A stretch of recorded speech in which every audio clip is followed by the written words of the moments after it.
बिस्मिल्लाहिर्रहमानिर्रहीम। अस्सलाम वालेकुम नाज़रीन, हाज़िर खिदमत है आपका मेज़बान अब्दुल कुद्दूस रावलपिंडी इस्लामाबाद की ताज़ा तरीन अपडेट्स के साथ। इमरान खान ने आज अडयाला जेल में गुफ्तगू करते हुए कहा है कि ये फैज़ हमीद को मेरे ख़िलाफ़ वादा माफ़ गवाह बनाना चाहते हैं और मुझे मिलिट्री कोर्ट में ट्रायल करना चाहते हैं। ये करके भी देख लें, कुछ फ़र्क पड़ने वाला नहीं है। अवाम जो हैं वो इन अक़दामात से, इन साजिशों से घबराने वाले नहीं हैं। उन्होंने एक जहन बना लिया है कि ये ग़ुलामी की ज़िंदगी, ये मुफाद परस्त करप्ट टोले की जो 40-50 साल ग़ुलामी का तौक है, उन्होंने उतार कर फेंक देना है। इमरान खान क्यों इतने मजबूत दिल के साथ ये बातें कर रहे हैं, इस हवाले से आज की बड़ी एक्सक्लूसिव वीडियो हमने तैयार की है। क्योंकि जो खित्ते के ममालिक हैं, मुस्लिम ममालिक, हमारे चारों जानब जो 2-3 हमारे करीबी मुस्लिम ममालिक हैं, वहाँ तब्दीली कैसे आई है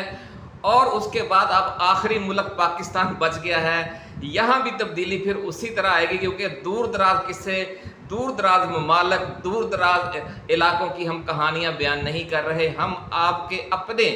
इसी खित्ते की कहानी आज आपके लिए लेकर आए हैं कि जो हमारे मुल्क की सियासी, कौम परस्त, मजहबी और जो जहादी तंजीमें और जमातें हैं, वो यकसुई इख्तियार करती जा रही हैं इस बात पर कि इस मुल्क में अब तब्दीली अब इंतखाबी जदोजहद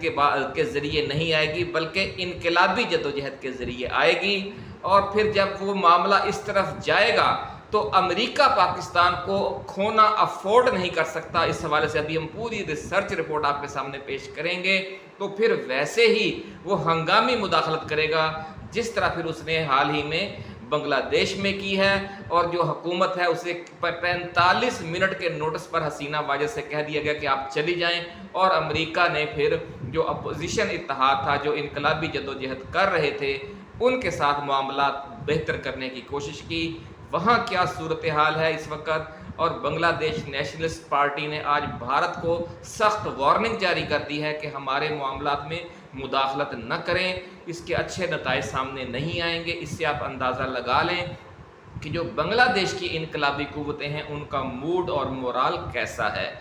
वैसी ही मंजर, वैसी ही सूरत हाल पाकिस्तान में पैदा होने जा रही है। रफ्ता रफ्ता तमाम अपोजिशन जमातें और जो पाकिस्तान की मुख्तलिफ अकाइयों की बड़ी अहम इलाकाई और नेशनलिस्ट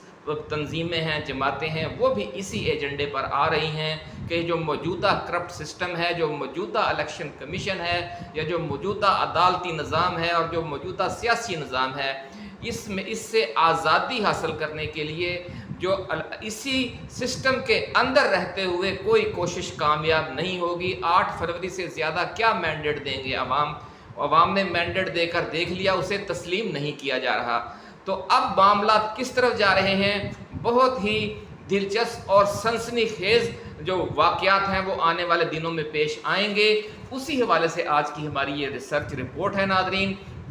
एक के बाद एक सियासी जमात मौजूदा सिस्टम से बेजार होकर इंतखाबात से मुंह मोड़कर इनकलाब की तरफ रुख करने लग गई है। पहले आपको याद होगा नाज़रीन, 2-3 माह पहले मौलाना फजलुर रहमान ने ये धमकी दी थी कि जो उनके हलके के, जब उनके एक नज़रिए के जो लोग हैं वो इलेक्शन के ज़रिए तब्दीली के तो पहले से कायल नहीं थे। ये तो JUI फे है जो इन्हें बार बार घेर कर लाती है कि नहीं, हमें इलेक्शन के ज़रिए ही तब्दीली की तरफ जाना चाहिए। अब उन्होंने कहा कि जब हमें भी मायूस कर दिया गया है तो फिर हम क्या करेंगे। हम पर शदीद अंदरूनी दबाव है कि जद्दोजहद और इनकलाब का रास्ता इख्तियार किया जाए, तो ही 25 करोड़ अवाम की उमंगों के मुताबिक हुकूमत कायम हो सकेगी। ये तो मौलाना फजलुर रहमान का बयान है जो चंद माह पहले आया। अब सुन लें इमरान खान की गुफ्तगू जो उन्होंने पिछले दिनों अडयाला जेल में की। उन्होंने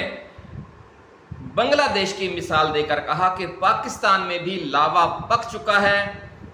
बस एक तीली दिखाने की देर है तो सब कुछ जलकर भस्म हो जाएगा। सब कुछ जलकर भस्म होने से मुराद ये पूरा जो करप्ट सिस्टम है, जो निज़ाम है, ये सारा जलकर खाक हो जाएगा। उन्होंने कहा कि मैंने आज तक स्ट्रीट मूवमेंट की कॉल नहीं दी, लेकिन अगर सुप्रीम कोर्ट ने मखसूस नशिस्तों वाले फैसले पर अमल न करवाया اور فارم 45 اور فارم 47 والے معاملے پر انصاف نہ کیا تو وہ اسٹریٹ موومنٹ کی کال دے دیں گے۔ ناظرین، آپ کو یاد ہوگا کہ عمران خان بھی یہی بات کر چکے ہیں کہ پھر تبدیلی انتخابی عمل کے ذریعے نہیں آئے گی، پھر وہ گلیوں، سڑکوں، بازاروں میں انقلابی جدوجہد کے ذریعے آئے گی۔ اور آج ناظرین، جی ڈی اے کے سربراہ اور حروں کے روحانی پیشوا پیر صبغت اللہ شاہ راشدی المعروف پیر صاحب پگاڑا نے بھی موجودہ سسٹم سے بیزاری کا اظہار کرتے ہوئے اس سے مکمل لا تعلقی اختیار کرنے کا اعلان کر دیا ہے۔ یہ واقعہ یوں ہوا کہ آج میڈیا میں یہ افواہ پھیل گئی، بلکہ یہ خبر چلا دی گئی کہ ان کی مخدوم جمیل الزمان جو پیپلز پارٹی کے قومی اسمبلی کے رکن ہیں اور ایک بڑی جو گدی ہے مخدوم طالب المولا اور مخدوم امین فہیم والی، اس کے وہ روحانی پیشوا ہیں۔ ان کی جو حروں کے روحانی پیشوا پیر صبغت اللہ شاہ راشدی المعروف پیر صاحب پگارا کے ساتھ ٹیلی فون پر گفتگو ہوئی ہے، اور دونوں رہنماؤں نے جو کشیدہ ملک کی صورتحال ہے اس حوالے سے مل بیٹھ کر بات کرنے کی پر اتفاق رائے کیا ہے۔ کچھ دیر بعد پیپلز پارٹی کی طرف سے بھی اس کی تردید آ گئی کہ ایسی کوئی فون پر بات نہیں ہوئی، اور مسلم لیگ فنکشنل کی طرف سے بھی تردید آ گئی کہ جناب ایسی کوئی بات فون پر ہوئی ہی نہیں، بلکہ فون پر کوئی رابطہ ہوا ہی نہیں۔ اس دوران جب پیر صاحب پگارا سے میڈیا نے رابطہ کیا تو انہوں نے کہا کہ جناب یہاں تو ہر چیز بکاؤ ہے اس سسٹم میں، اور سب پیسے کے زور پر کھیل کھیلے جا رہے ہیں، ہمارا اس سسٹم سے کوئی تعلق نہیں ہے، نہ ہمیں اس میں کوئی دلچسپی ہے۔ تو اس سے ناظرین آپ اندازہ لگا لیں کہ سندھ کی جو اندرون سندھ کی دوسری سب سے بڑی طاقت ہے، وہ بھی اس پورے سسٹم سے بیزاری کا اظہار کر رہی ہے، اور اب یہ سمجھ لیں کہ ایک ٹرائکا بن گئی ہے، مولانا فضل الرحمان، عمران خان اور پیر صاحب پگارا۔ دیگر جو قوتیں ہیں وہ اس سے پہلے ہی ایسی باتیں کر چکی ہیں۔ آپ کو یاد ہوگا ناظرین کہ ہمارے مغرب میں دو اسلامی ملک ہیں، ایک ایران ہے اور دوسرا افغانستان ہے۔ دونوں میں عوامی امنگوں کے مطابق حکومتوں کی تبدیلی انتخاب کے ذریعے نہیں بلکہ انقلاب کے ذریعے آئی ہے۔ اور ہمارے مشرق میں جو بڑا مسلم ملک ہے بنگلہ دیش، یعنی سابق مشرقی پاکستان، وہاں بھی ہم نے دیکھا ہے کہ حسینہ واجد کے 16 سالہ فاشسٹ راج کے خلاف تبدیلی بھی انتخابات سے نہیں بلکہ انقلاب سے ہی آئی ہے۔ یعنی ہمارے خطے کے پرانے اور حالیہ دونوں قسم کے تجربات نے یہ ثابت کر دیا ہے کہ اگر ملک کو غاصبانہ چنگل سے حقیقی معنوں میں آزاد کروانا ہے اور انقلابی تبدیلی لانی ہے تو پھر یہ کام سسٹم کے اندر رہتے ہوئے نہیں ہوگا۔ آپ کو انقلابی جدوجہد کا راستہ اپنانا ہوگا۔ ایران، افغانستان اور بنگلہ دیش کی جو مثالیں ہیں کسی دوسری دنیا یا کسی دوسرے خطے کی دور دراز مثالیں نہیں ہیں کہ ہم کسی کمیونسٹ یا وینزویلا یا کیوبا کی مثالیں دے رہے ہیں کہ جناب وہاں انقلاب آ گیا تھا۔ نہیں، ہمارے اپنے خطے میں، ہمارے اپنے ہمسائے میں، اور وہ لوگ جو ہمارا ہی صدیوں سے حصہ رہے ہیں، ایران اور ہندوستان صدیوں تک ایک ہی سلطنت کا دائیں بائیں حوالے سے قرب و جوار سے ہمسایہ اور حصہ ہیں۔ افغانستان اور پاکستان اور یہ سارا خراسان کا علاقہ تھا، صدیوں سے ایک ہی نسل کے لوگ ہیں، ایک ہی مزاج کے لوگ ہیں۔ اسی طرح پاکستان اور بنگلہ دیش ہندوستان، متحدہ ہندوستان میں اکٹھے رہے، مغلوں کے راج میں اکٹھے رہے، بعد میں جب پاکستان بن گیا تو مشرقی اور مغربی پاکستان بن کر اکٹھے رہے، وہ بھی ہمارے ہم مزاج ہیں، ہمارا ہی حصہ ہیں۔ تو جو جذبات ہمارے دائیں بائیں جو تینوں بڑے اسلامی ملک ہیں، افغانستان، ایران اور بنگلہ دیش، وہاں کے عوام کے ہیں، وہی جذبات ہمارے پاکستان کے عوام کے ہیں۔ اس لیے آپ یوں سمجھیں کہ اب یہ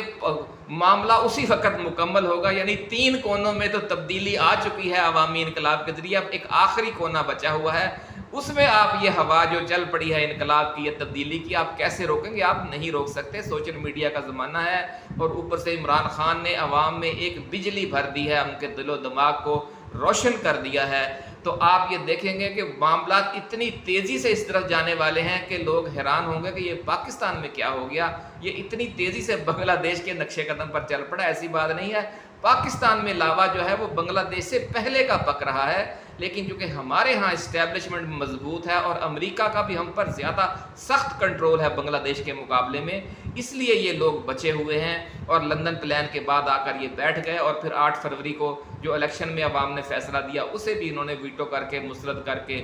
फॉर्म 47 9 फरवरी को जारी करके हुकूमत पर कब्जा कर लिया। लेकिन अब ये सिलसिला आगे नहीं बढ़ सकता, क्योंकि खित्ते में जो लावा पक रहा था अब उसका आखिरी आतिशफशां पाकिस्तान बच गया है और वो भी आपको जल्द फटता हुआ नजर आएगा। नाज़रीन, आपसे हम बात कर रहे थे कि जो पाकिस्तान की कौम परस्त और जिहादी तंजीमों के कारकुन हैं, जो हमारी सियासी जमातें हैं, जो हमारी मजहबी जमातें हैं, उन सब की क़यादत में रफ्ता रफ्ता एक ज़हनी हम आहंगी पैदा हो चुकी है कि मुल्क की सफ़े अव्वल की क़यादत हो या जो निचले लेवल के लोग हैं, सब बरमला अब यही बात कर रहे हैं कि, और कुछ इशारों कनायों में कह रहे हैं और कुछ एलानिया कर रहे हैं, मौजूदा सिस्टम से बेजारी का इजहार अब हर चौक चौराहे में हो रहा है। मौलाना फजलुर रहमान, इमरान खान और पीर साहब पगारा का नाज़रीन हमने हवाला सिर्फ इसलिए दिया कि उनके ये बयानात हालिया हफ्तों या हालिया महीनों में सामने आए, वगरना अगर देखा जाए तो जमात इस्लामी से जमात दावा तक और मजलिस वहदतुल मुस्लिमीन से सुन्नी इत्तेहाद कौंसिल तक और बलोचिस्तान की कौम परस्त जमातों से खैबर पख्तूनख्वा की दीनी कुव्वतों तक 90% आवाम को इस प्लेटफार्म पर लाने के लिए बस अब एक कुल जमाती इनकलाबी इत्तेहाद की ज़रूरत है। जिस दिन ये कुल जमाती इनकलाबी इत्तेहाद बन गया, या जो पहले से एक इत्तेहाद मौजूद है तहरीक तहफ़्फ़ुज़ आइन पाकिस्तान, उसने इनकलाबी जदोजहद की काल दे दी कि अब आइन का तहफ़्फ़ुज़ इंतखाब के ज़रिए नहीं, इनकलाब के ज़रिए ही मुमकिन है। तो आप देखेंगे कि फिर ये तब्दीली जो है वो किस तेज़ी से आएगी, ये सब कैसे होगा, और इंतखाबी जदोजहद की बजाय इनकलाबी जदोजहद का नारा जो है वो किस सूरत में लगेगा और उसके असरात फिर क्या होंगे, और मुल्क में जब इनकलाब का आतिशफशां फटना शुरू होगा तो खुद अमेरिका और बरतानिया के हाथों के तोते क्यों उड़ जाएंगे, और बांग्लादेश की तरह हम पाकिस्तान में भी हुकूमत को फौरी बरतरफ करके एहतजाजी तहरीक की क़यादत को किस तरह ऑन बोर्ड कर लिया जाएगा। इस नाजुक मामले की तफसीलात में जाने से पहले नाज़रीन, हम नए आने वाले दोस्तों से गुजारिश करेंगे कि वो इस चैनल को सब्सक्राइब करके बेल आइकन ज़रूर दबा दें ताकि हमारी ऐसी ही एक्सक्लूसिव और रिसर्च बेस्ड वीडियोस आपको बर वक्त मिलती रहें। नाज़रीन, ये दुनिया का उसूल है कि हर समझदार और सियाना बंदा जब सब कुछ हाथ से जाता देखता है तो उसका आधा हिस्सा लुटाकर आधा हिस्सा बचा लेता है। ईरान और अफ़गानिस्तान के तजर्बात से अमेरिका ने ये सीखा है कि अगर एक ख़ास वक़्त से आगे जाकर हुकूमत की सपोर्ट की जाए तो फिर उसका नतीजा बहुत खौफनाक निकलता है और बोरिया बिस्तर लपेट कर उस मुल्क से वापस आना पड़ता है। इसलिए उसने ये अब पॉलिसी बना ली है कि जब भी ये एक ख़ास बॉइलिंग पॉइंट पर मामला किसी भी मुल्क में पहुँचेंगे तो वो हुकूमत वक़्त का साथ फौरी तौर पर छोड़ देगा और यू टर्न लेकर आवाम का साथ देना शुरू कर देगा। और ये पॉलिसी अब अमेरिका की मुस्तकिल पॉलिसी है। अभी आपने देखा कि बांग्लादेश में भी 2 माह की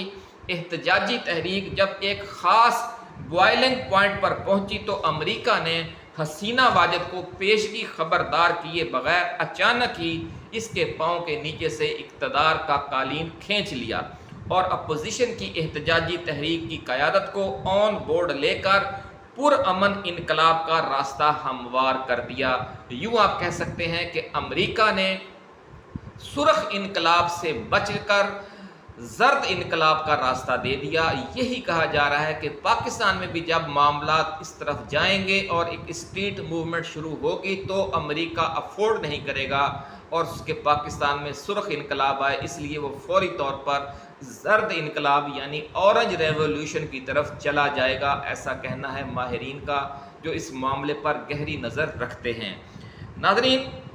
अब इसका फ़ायदा इस पॉलिसी का ये होता है, जैसा कि बांग्लादेश में हुआ, कि बांग्लादेश की नई हुकूमत अब चीन और रूस की तरफ 100% नहीं झुकेगी, बल्कि चूँकि अमेरिका और बरतानिया ने भी उनके साथ اچھا سلوک کیا ہے آخر میں اور انہیں راستہ دیا ہے، تو 50% تعلقات امریکہ اور برطانیہ کے ساتھ بنگلہ دیش اچھے دوستانہ رکھے گا برقرار، اور چین اور روس کے ساتھ بھی 50% دوستی کا ہاتھ بڑھائے گا، چونکہ انڈیا نے آخر وقت تک مخالفت کی ہے اور حسینہ واجد کو بھی پناہ دے دی ہے، اور سازش بھی کی جا رہی ہے ہندو کمیونٹی کے ذریعے انقلاب کے خلاف۔ تو آج بنگلہ دیش نیشنلسٹ پارٹی کی جو خالدہ ضیاء کی جماعت ہے، اس نے آج وارننگ دی ہے انڈیا کو کہ وہ اپنے آپ میں رہے اور مداخلت نہ کرے، اسے اس کے اچھے نتائج برآمد نہیں ہوں گے۔ تو جو ملک آخر وقت تک سابق حکومت کا ساتھ دیتا ہے تو نئی آنے والی حکومت اس سے پھر 100% منہ موڑ لیتی ہے۔ ناظرین، پاکستان کا معاملہ تو امریکہ کے لیے بنگلہ دیش سے بھی زیادہ نازک ہے، اور امریکہ کسی بھی صورت میں پاکستان کو اپنے دائرہ اثر سے 100% باہر نکلنا پاکستان کا افورڈ نہیں کر سکتا۔ اس لیے وہ موجودہ حکومت کو پاکستان پر مسلط رکھنے کی اتنی کوشش بھی ہرگز نہیں کرے گا جتنی کوشش اس نے شاہ ایران کو ایران پر اور اشرف غنی کو افغانستان پر مسلط رکھنے کے لیے کی تھی، کیونکہ اس صورت میں خطرہ ہوگا کہ پھر خونی یا سرخ انقلاب کے ذریعے آنے والی نئی حکومت پھر ایران اور افغانستان کی طرح امریکی دائرہ اثر سے پھر بالکل ہی یعنی 100% باہر نکل جائے گی۔ اس لیے جو ہی اسٹریٹ موومنٹ زور پکڑے گی پاکستان میں اور احتجاج کا دائرہ جو ہی ملک گیر لیول پر پھیلے گا اور چولہا گرم ہو جائے گا، تو امریکہ میں اور برطانیہ میں خطرے کی گھنٹیاں بج جائیں گی، اور پاکستان میں بھی شہباز حکومت اور اس کے سرپرستوں کے پاؤں سے نیچے سے اقتدار کا قالین کھینچ لیا جائے گا۔ یہ کہنا ہے جو دورس نگاہ رکھتے ہیں سیاسی اور خطے کے معاملات پر ان ماہرین کا۔ ناظرین، لوگ سمجھتے ہیں کہ عمران خان نے موجودہ شہباز حکومت کے حوالے سے 2 ماہ کا وقت اس لیے دیا کہ 2 ماہ بعد چیف جسٹس قاضی فائز عیسیٰ ریٹائرڈ ہو جائیں گے، لیکن اصل خبر یہ ہے کہ خان جو ہے وہ ذہن بنا چکا ہے کہ اس نے پاکستان میں حقیقی تبدیلی کس طرح لانی ہے۔ پچھلے 1 ماہ سے انصاف اسٹوڈنٹس فیڈریشن والوں نے 30 اگست کی جو ڈیڈ لائن دی ہوئی ہے وہ یوں ہی نہیں دی ہوئی، اور اب خان نے بھی اسٹریٹ موومنٹ کی جو وارننگ دی ہے وہ بھی محض گیدڑ بھبکی نہیں ہے، اس کے پیچھے ایک پورا مائنڈ سیٹ ہے، پورا ایک ذہن ہے، انقلابی سوچ ہے۔ افغانستان اور بنگلہ دیش کے واقعات نے پاکستان میں غلامی سے نجات کے لیے جد و جہد کرنے والوں کو جو راستہ دکھا دیا ہے، یہ اس کے اثرات ہیں۔ پچھلے 40 سال کی لوٹ مار اور مہنگائی کی انتہا نے عوام کا پیمانہ صبر ویسے ہی لبریز کر رکھا ہے پاکستانی عوام کا۔ اب تو بس دھماکہ ہونے کی دیر ہے ناظرین، یہ لاوا ایسا عوامی آتش فشاں بن کر پھٹے گا کہ اس لاوے میں یہ پورا کرپٹ سسٹم جل کر پگھل جائے گا اور پھر ایک نئی شروعات ہوگی۔ دعا یہ ناظرین کرنی چاہیے کہ ہمارے ادارے خاص طور پر عدلیہ ہوش کے ناخن لے اور 8 فروری اور فارم 45 والے کیس میں انصاف کے تقاضے پورے کرے، تاکہ ملک میں آتش فشاں انقلاب والی تبدیلی کی جو بھاری قیمت ہے پاکستان کو وہ نہ چکانی پڑے، نہ پاکستان کو نہ ہمارے 25 کروڑ عوام کو، کیونکہ جو خونی انقلاب ہوتے ہیں، جو سرخ انقلاب ہوتے ہیں، ان کے بعد میں سنبھلتے بھی قوموں کو بڑا وقت لگ جاتا ہے۔ تبدیلی تو ضرور آتی ہے، گراس روٹ لیول تک جو بالکل اکھاڑ کر پھینک دیا جاتا ہے پرانے سسٹم کو، لیکن اس کے پھر قیمت بھی ہوتی ہے۔ تو کوشش یہ کرنی چاہیے کہ یہ سرخ انقلاب کی بجائے یہ زرد یا اورنج ریولوشن آئے، زرد انقلاب آ جائے تو وہ بہتر ہے، بلکہ زرد انقلاب کی بھی ضرورت نہ پڑے اور یہ سارا معاملہ آئین اور قانون کے اندر رہتے ہوئے ہماری اعلیٰ عدالتیں نمٹائیں اور جو ہماری اسٹیبلشمنٹ ہے وہ خود اس کا راستہ دے، تاکہ پاکستان کسی بھی بڑی قیمت کو چکائے بغیر ایک اچھے راستے پر چل پڑے، جو حقیقی تبدیلی کا راستہ ہے، جو عوام کی خوشحالی کا راستہ ہے اور ایک سچی جمہوریت والا راستہ ہے۔ ناظرین، اپنا خیال رکھیے گا۔ اللہ حافظ۔ پاکستان زندہ باد۔